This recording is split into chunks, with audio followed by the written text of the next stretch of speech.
You know, there are so many events in my life I treasure. I'd like to share one with you. Many years ago, that I first came to the United States, I met so many great people. One of the person whose name is Lou Schaefer. And he was in his late 70s, early 80s, and he was an amazing person. He was a retired colonel from U.S. Force. He was a professor from Stanford University. Also, he was a very successful businessman. He helped me a great deal. I asked him one day, I said, Lou, why did you help me? We were complete strangers a few months ago. You know, what he said really struck me. And then he said, Elizabeth, you have a good heart.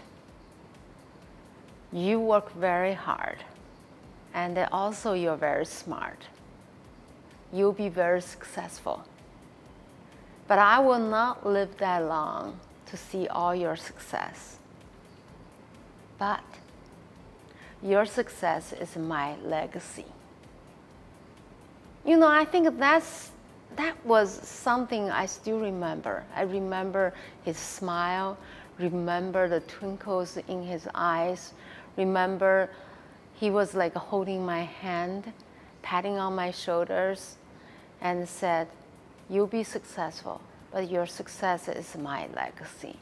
So anytime I met another woman, another gentleman who has a great heart, who's willing to work hard for the community, and who's also very smart in choosing the right battles, the right tasks, set the right priorities, they are going to be successful.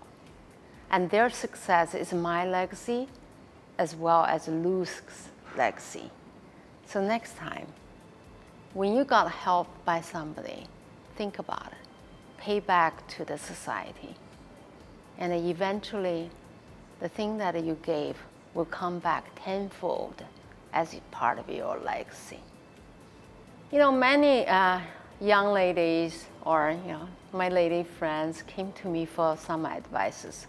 And even some of the mothers brought their daughters over and tried to set up lunches and breakfasts with me because they want to get some advices. Yes, I'm many years older than they are. I do have some advices to my lady friends. There are a few things. First of thing, you will not get everything at the same time. Yes, over the course of your life, you will get your family, you will get your leisure, you will get your career, but you will not get all of them at the same time. So then, what is important? So I look at any given moment of our life, I will choose one thing, two things, maximum three things are more important. And then when I set those priorities and I made peace with me, for example, if I really felt strongly that my career is important, yes, I will sacrifice my time with my kids. I will sacrifice my favorite TV shows. I will sacrifice the time that reading a great novel because I wanted to put into, more time and effort into my job. That's okay if I miss that. I never regret that because I made a decision, I made a priority call. On the other side, I really want to ask ladies to treat yourself well. Meaning, you need to spend money and time and then to treat yourself well. For example, dress beautifully if that's what you want. Dress professionally if that's what you want. And then get some help for your kids. If you don't want to cook, that's fine. Get your mother-in-law cook for you. Let her run the kitchen. Or hire some helpers to help you and do the laundry, to do the cooking. And then, yes, maybe the laundry will not fold it the way you want it to be folded, Maybe the dishes is not your favorite, but that's all right, because that's your choice. Once you make that choice, you need to live with the consequences. I think that's one thing that you really wanted to do. Another thing I really ask my lady friend to do is do not victimize yourself. Anytime you get some setback about your career, don't think, oh, I got this unfair treatment because I'm a lady. I will never do that. What I did was I look at, do I have a skill gap? Do I really want to put that effort into it? For example, do I really want to spend 4 days a week go out drinking with my peers? If I don't want to do that, it is okay that I do not have that level of intimacy with my peers. I'm okay with that. So my suggestion is choose the right battle, choose the right priority, invest in yourself, spend the time and the money on the things that matters to you the most. Maybe it's a training, maybe it's a date with your kids, but choose that well, and then do not regret ever. Do not really criticize yourself because you get any unfair treatment. Unless you get a sexual harassment, yes, that is gender related. You need to report.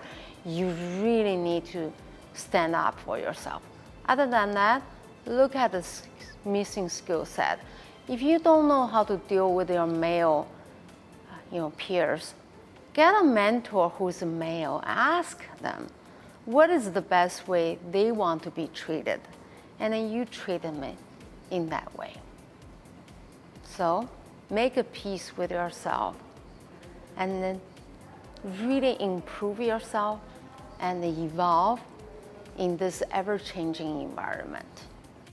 I think the successful life is really equal to a disciplined life. What does that mean? You need to really think about it. What matters to you the most? If you want to become an executive, the number one thing is you need to have the health. You have to really exercise every day, eat right, and sleep well as much as you can. Even though I would say that a lot of times as an executive, you don't have much of a time to sleep.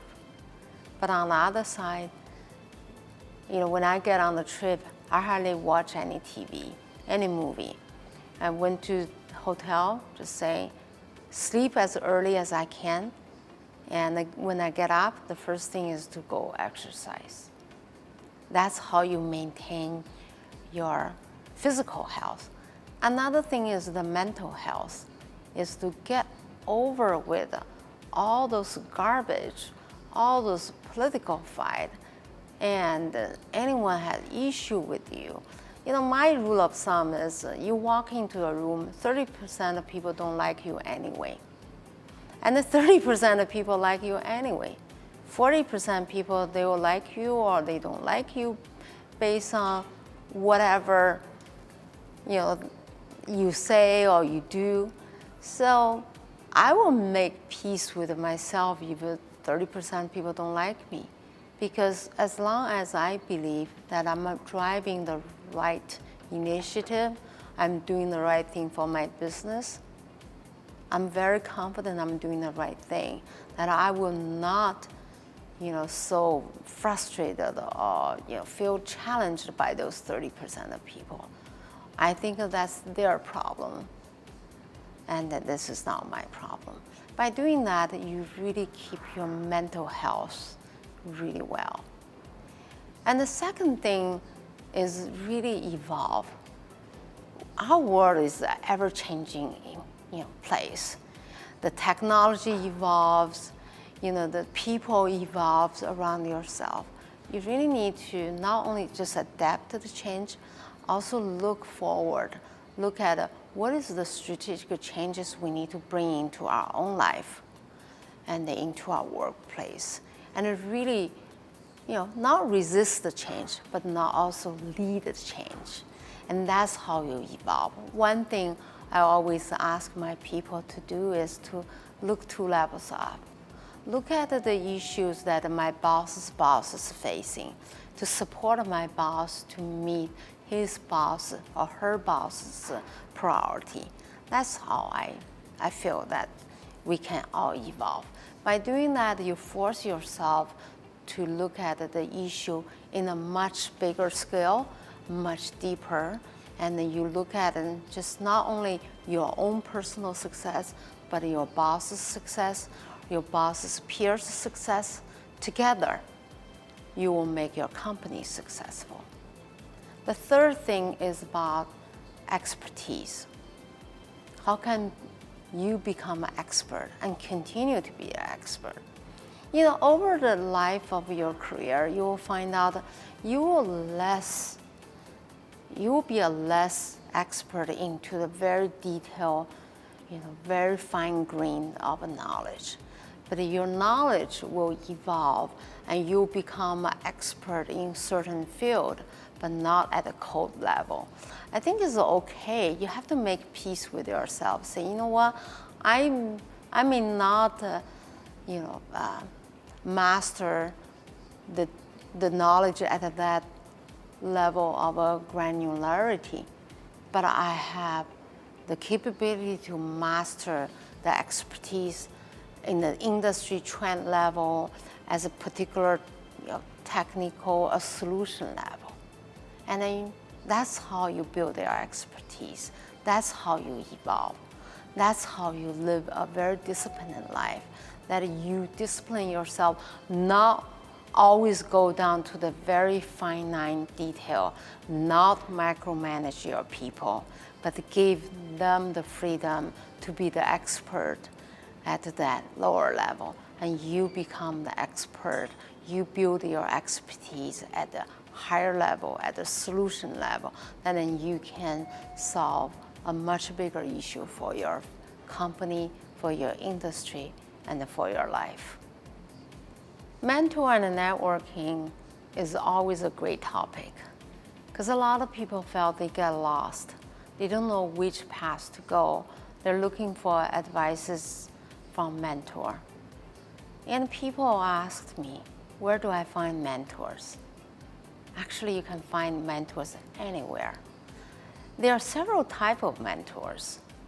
One is the mentor who give you great directions that could be the CEO of your company, could be your past boss, previous boss, could be even your neighbors who retired and they have so much expertise and experience. So what I suggest you to do to approach those people, because some of the people, they are very busy. You go there, you talk to them, ask very specific questions. Do not first say, can you be my mentor? No, you shouldn't do that. That will scare the hell of the people. You go there, ask one question, maybe a month or 2 later, go there, ask another question, also report back what you have done with their advices. If you don't do that, people think they're spending their valuable time without any outcome because you're not willing even to try their advices. You just try to use the excuse of asking them to be your mentor to build some relationship. So to summarize that, with those type of mentors, ask a very brief question and really truly try on their advice and report back, respect their time. The next type of a mentor are more of like your supporter. You can share your frustration with them, you can share your challenge with them, and then they'll come up with a solution. They're willing to spend more time. The third type of mentor I call a peer mentor. They're your peer. They're at the same level as you are. They're going through the same level of challenges that you have. What you do is you share them, your challenges as a peer, and they will come up with suggestions or brainstorm with you, and you both try, and then you come back, compare the notes, and then you move to the next level. Sometimes you may cry together, sometimes you may hug each other, sometimes you may laugh at each other, those kind of a peer support. So summary, 3 types of mentors. One provide your direction, one give you guidance, one is your peer that you're gonna fight those battles together. In summary, you need to respect their time, and also you really need to thank your mentors sincerely and give your success, and then tell them that your success is their legacy. And together, you will build the legacies together. You know what? People say, how can you become very successful? The first thing I would say is to set your goals. I would suggest you to write down your goals in a very detailed level. What kind of life you want to live, what kind of family you want to have, how much money you want to spend, how much money you want to have by the end of your life, and what is your 3 months goal, 6 months goal, 12 months goal, 18 months goal. And every 3 months, you need to look into those goals. So that's the first S. The second S is to sit into the front row when you have a meeting. And when you need to stand up for yourself, do stand up. You know, the third S is to smile and say thank you. And a lot of times people say, you know, it is very hard to deal with people or to deal with men. I say, just put your beautiful smile on and say thank you more. Those two will carry you a long way. To summarize the 3 S's, first one, set your goal. Second one, sit in the front row and stand up for yourself. And third thing is smile and say thank you. Those 3 S's will carry you through a very successful career.